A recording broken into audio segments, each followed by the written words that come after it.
Biblia nos dice en Juan 1:1, en el principio era el verbo estaba con Dios y el verbo era Dios. Menuda cosa para explicar, menuda cosa para explicar. Si el verbo estaba con Dios, significa que está junto a Dios.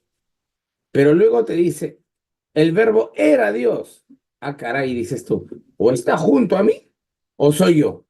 ¿Cómo es la cuestión?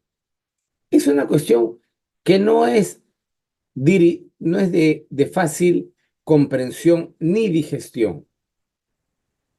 Pero hoy entenderemos de dónde sale este título. Ustedes tienen aquí una imagen. Él es Heráclito, filósofo griego. Este es un dibujo hecho en el año 1628. ¿Por qué pongo Heráclito? ¿Qué vela tiene en este entierro Heráclito? Aquí les digo. Heráclito es el primero en usar la palabra logos en el siglo V antes de Cristo. Estamos hablando del tiempo eje, según Karl Jaspers, época en donde empiezan a cambiar todos los paradigmas de la historia, incluyendo la religión y las expectativas, por supuesto, de la vida. Y él dice, no a mí, sino habiendo escuchado al logos, es sabio decir, junto a él, que todo es uno. Tomando al logos como la gran unidad de la realidad, quizá lo real, Heráclito pide que la escuchemos, es decir, que escuchemos el discurso de la realidad, en lugar de escuchar los discursos de los hombres que hablan de la realidad. Es mejor escuchar directamente a la realidad, escuchar el logos, y el logos está en la naturaleza. El ser de Heráclito, entendido como logos, es la inteligencia que dirige y ordena y da armonía a los cambios que se producen en el mundo y que, en última instancia, da la vida a todo. Se trata de una inteligencia sustancial y presente en todas las cosas. Cuando un ente pierde el sentido de su existencia, se aparta del logos. A ver, estos enunciados filosóficos pueden parecer chino mandarín a quien no está familiarizado con lo complejo del pensamiento de los filósofos. Vamos a hablar esto en sentido o de una manera muy sencilla. Heráclito dice, el logos nos posee, el logos está en todo. Ese es el logos. El logos lo podemos ver manifestado en la naturaleza. Las leyes de la naturaleza nos dicen la voluntad del logos. Por tanto, el logos en la mente de Heráclito es la expresión física de alguna divinidad. El único problema es cuando uno se aparta de logos, es decir, cuando uno se aparta de la naturaleza, de lo que te dice la naturaleza, de lo que te comunica la naturaleza, porque la naturaleza comunica, mis amigos.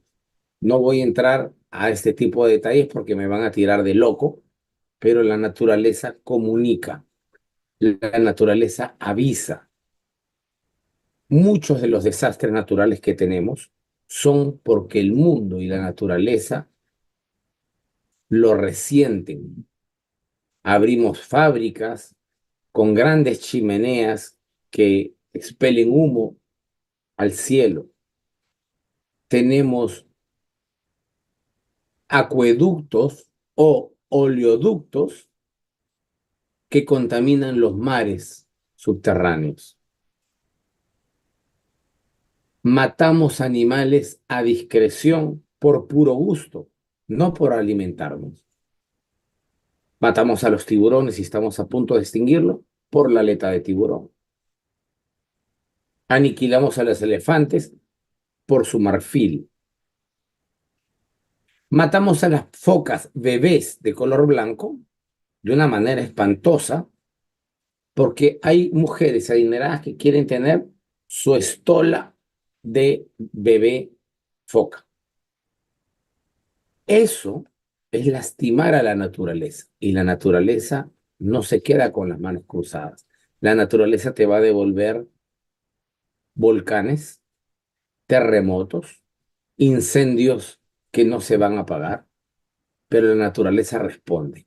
A eso Heráclito se refiere, de que hay que escuchar a la naturaleza y entrar en contacto y armonía con ella, porque en última instancia esto es entrar en armonía con el creador o con la gran mente o con la gran fuente de vida o con la gran corriente del universo o con la gran inteligencia artificial, como tú desees llamarlo. Profesor, pero si yo no creo en Dios, ok, solo entra en contacto con la naturaleza.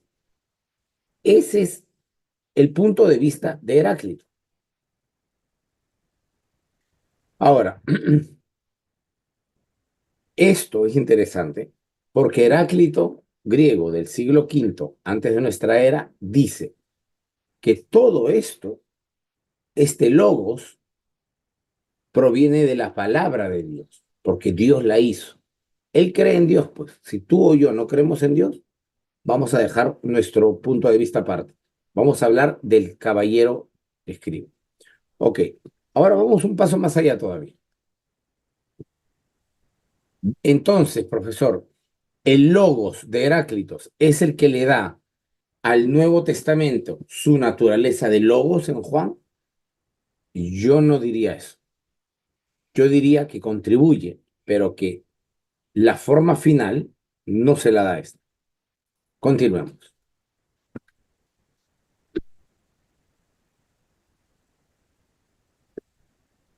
Luego tenemos la palabra memra. Memra es, a saber, la versión hebrea del logo, es su equivalente. Permítanme dibujar esto.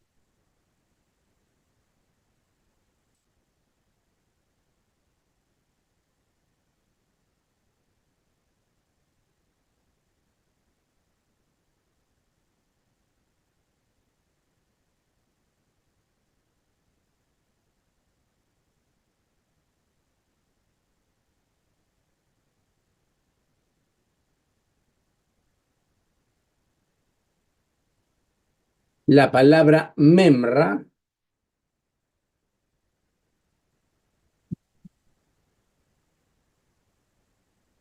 viene del verbo arameo, esto no es hebreo, es arameo, decir o también hablar. Decir o también hablar.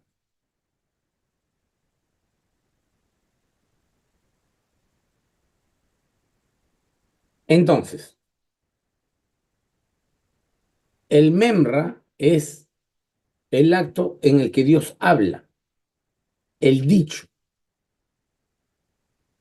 la palabra de Dios.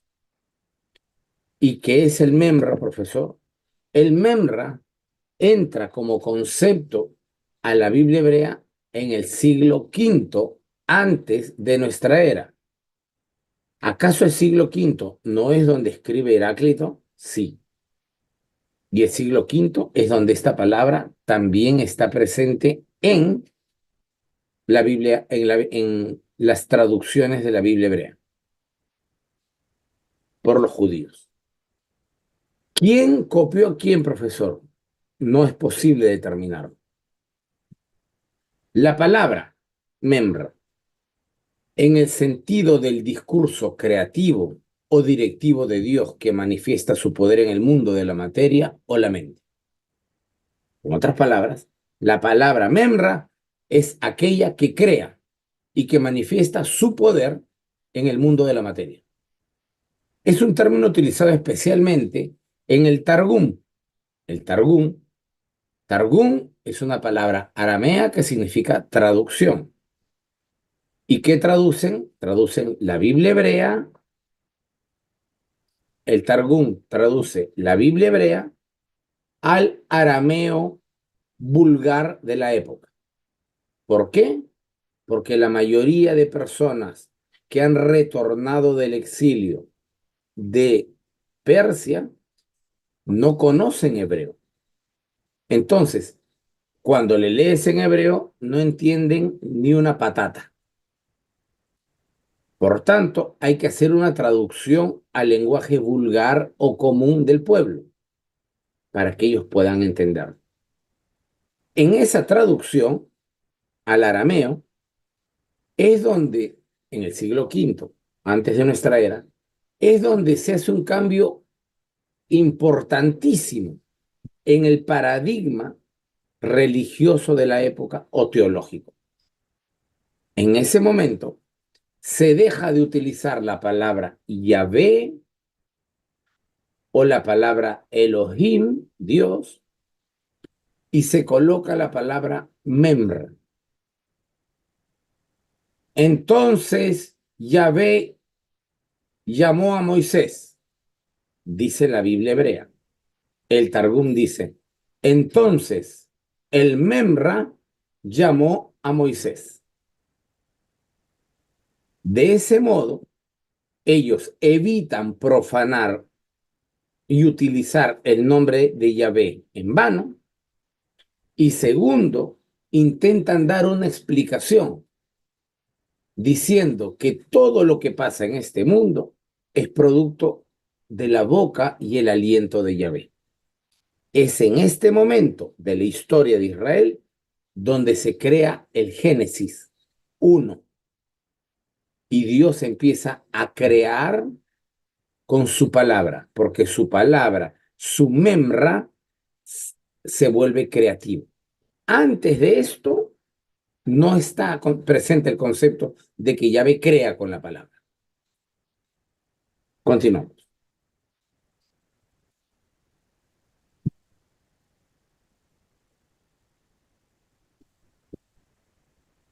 En la escritura, la palabra Yahvé suele denotar el discurso. En la escritura, la palabra de Yahvé suele denotar el discurso dirigido a un patriarca o un profeta, ¿no es cierto?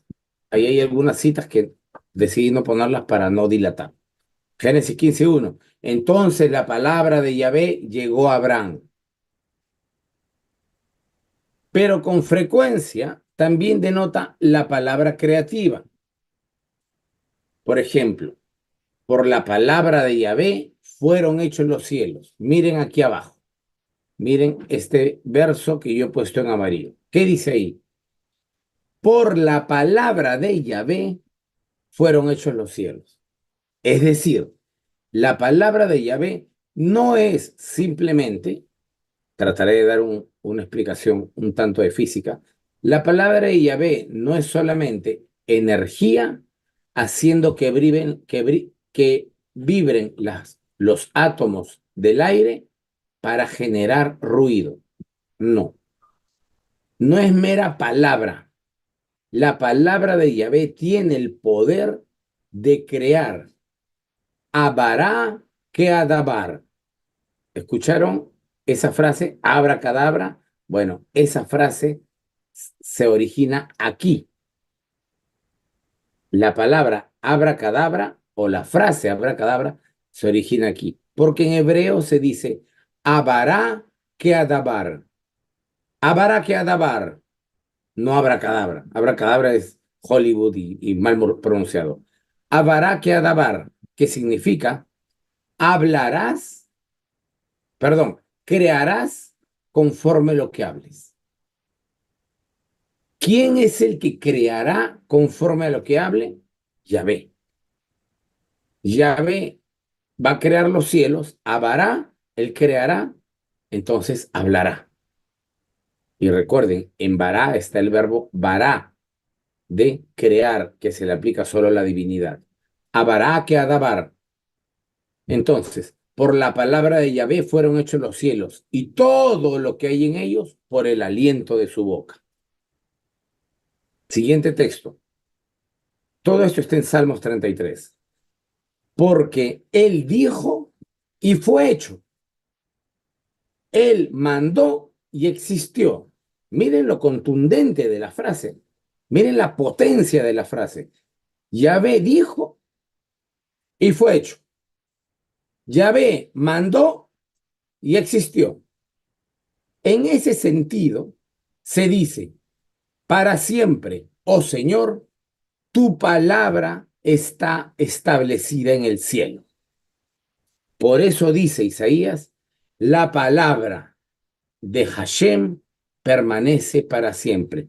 Dvar Adonai Yakum Leolam. ¿Por qué la palabra de Dios permanece para siempre?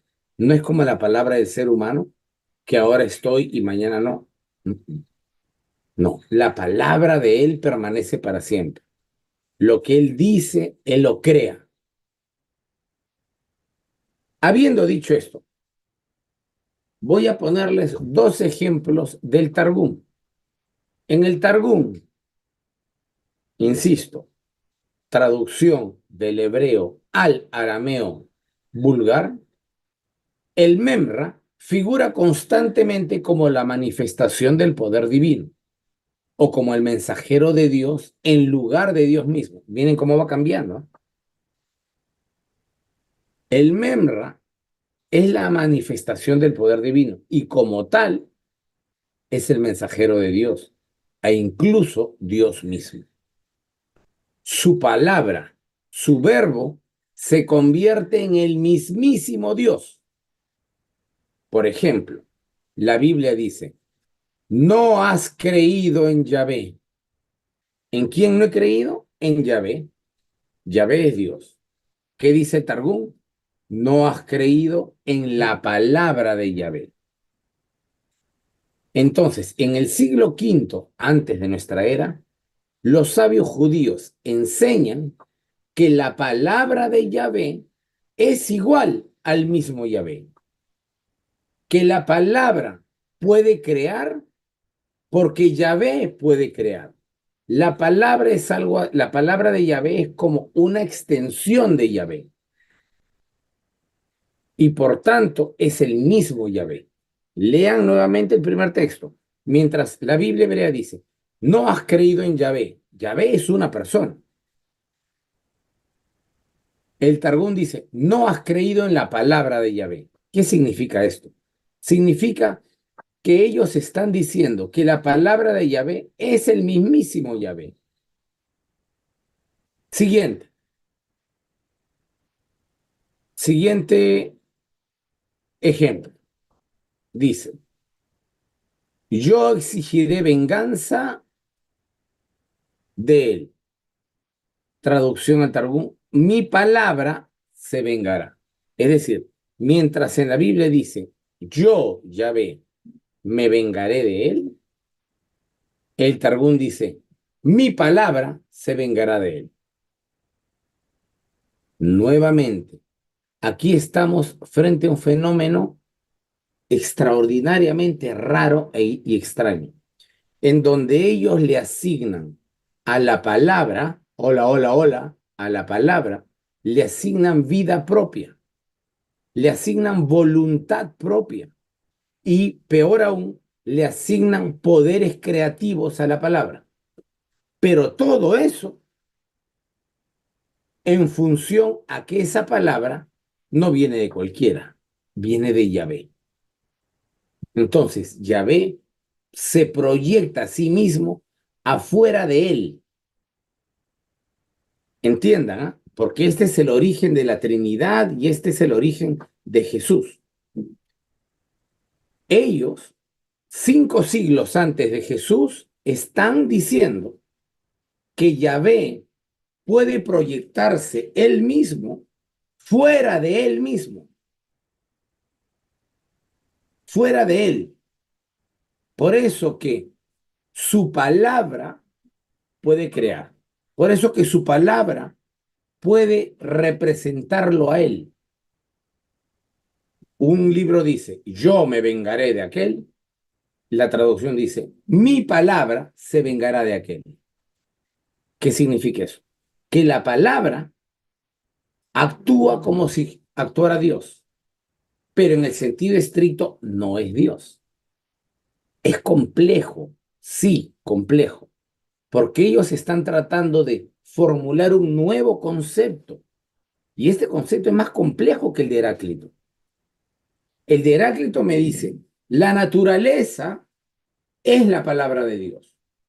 Yo puedo, que es uno de los argumentos de Tomás de Aquino, que Tomás de Aquino, por supuesto, debido a su filosofía escolástica, bebe y abreva de los de Platón y de Heráclito. Pero Heráclito no llega a tanto. Heráclito no dice que la creación es Dios. Heráclito dice que a través de la creación podemos conocer a Dios y que en última instancia la creación es la expresión de Dios. Es decir, como cuando tú haces un trabajo manual. Ok, yo voy a hacer un trabajo manual. Soy un niño de 10 años y voy a hacer un trabajo manual a mi mamá. Muy bien, le hice el trabajo manual. Llego el día de la madre y se lo doy a mi mamá. El trabajo manual no es César Silva, es producto mío. Ella puede verme a mí a través del trabajo. Ella puede ver mis deditos, puede ver las esquinas mal recortadas, puede ver las junturas mal engomadas o mal pegadas. Y en lo bonito y lo feo de mi pequeño recuerdo, ella ve a César, pero ella sabe claramente que esto no es César. ¿Me entienden? Eso es lo que dice Heráclito. Hay leyes y hay cosas en el mundo que nos hacen recordar y ver a Dios, que es lo que dice Tomás de Aquino. Pero los judíos no dicen eso, van más allá de esto y dicen que la palabra de Dios es Dios mismo y que Dios, al enviar su palabra a que haga algo, Dios está proyectando una parte de sí, como si separara una parte de sí afuera y la proyecta afuera. Y esa se convierte también en Dios, pero está en otro lado. Este es el principio de la encarnación. Este es el principio de el verbo se hizo carne y habitó entre nosotros. Este no es un concepto griego, pero dice logos, profesor, y está en griego. Pero claro, pues no seas papanatas. Está en griego porque tiene que ser masificado y difundido en griego. Pero el concepto que Juan le atribuye a... el concepto que Juan le atribuye, o quien haya escrito, es un concepto que subyace netamente en la filosofía religiosa hebrea. Seguimos. Ya vamos a terminar. Paciencia, paciencia.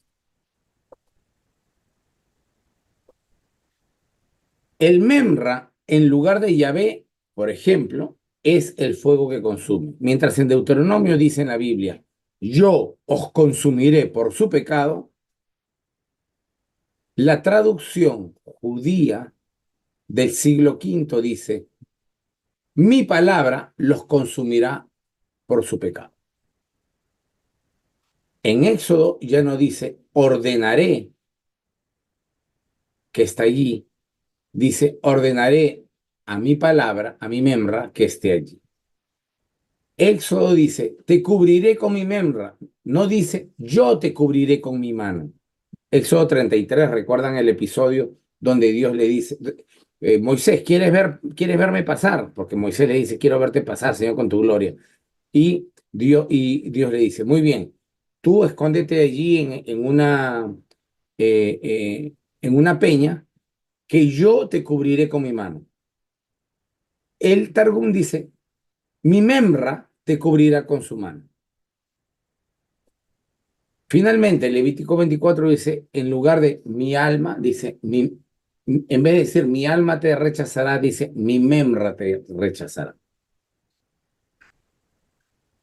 Es difícil decir hasta qué punto el concepto rabínico del quinto siglo AC de memra y que se usa ahora como paralelo de la sabiduría divina, había estado bajo la influencia del término griego logos de Heráclito. ¿Quién, quién influyó a quién? No sabemos. Es probable que por la grandeza y cultura y sofía del imperio griego, es probable que Heráclito haya influido más bien en los hebreos. Pero los hebreos elaboraron aún más este concepto y lo convirtieron en algo que luego les iba a explotar en la cara y que nunca imaginaron. Había estado bajo la influencia, no se sabe qué tanto estuvo sobre la influencia de Logos, que denota tanto la palabra como la razón. Y tal vez debido a las nociones mitológicas egipcias, asumó en el sistema filosófico de Heráclito, de Platón y de la Estoa el significado metafísico de una inteligencia que crea y construye en el mundo. Diapositiva final. El Memra, como poder del universo, proporcionó al historiador y filósofo judío Filón de Alejandría la piedra angular sobre la que construyó su peculiar filosofía judía. Escuchen qué es lo que dice Filón.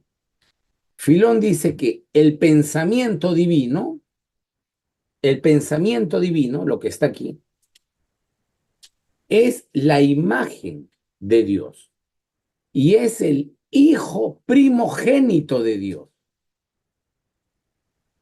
tanto como su intercesor y su paráclito, es decir, quien lo acompaña al hombre. Necesito explicar esto. Filón tiene una muy curiosa teología, una teología, por supuesto, sincrética y combinada, en donde él combina el pensamiento griego de Heráclito con el pensamiento judío del Memra. Y él hace una mezcla. Y él dice, lo que nosotros hablamos está previamente instalado en el pensamiento. Por tanto, mi palabra no es otra cosa que el producto de mi pensamiento. ¿Va? Así es que antes de que yo hable, antes de que el verbo sea expresado, el verbo ya está aquí. Por eso dice, antes que todo, el verbo estuvo con Dios desde antes de ser verbo. Antes de ser verbo, ya estuvo con Dios. Luego se convirtió en verbo. Y el verbo, ya cuando de acá salió acá, el verbo se hizo carne y habitó con nosotros.